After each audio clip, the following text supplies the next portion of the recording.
మనమే. డాక్టర్ అమ్మా బాగుందిరా. ముఖానికి పూతలు కూడా మొదలెట్టావా? పుట్టప్పుడు పర్వాలేదు గాని ప్రేమలో ఉన్నప్పుడు మాత్రం మొహానికి. నీ వయసులో ఇలాంటి ప్రేమ కథలు ఇన్ని చూశాను. మీ అమ్మకి నేను బాగా ముద్దొచ్చినప్పుడు ఏమనిపించదో తెలుసా? ఇదిగో హ్యాండ్సమ్. నన్ను ఎప్పుడు ప్రేమించినా పర్లేదు, కానీ ఎదురుగుండా వెళ్ళి కూర్చున్నా కానీ చూడకపోతే ఏమనుకోవాలి?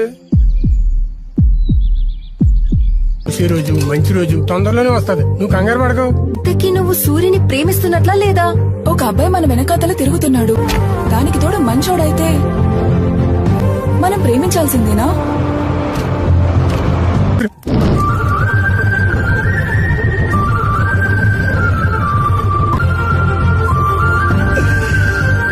ఇదంతా తెలిసాక ప్రాణాలైనా ఇచ్చేయాలి.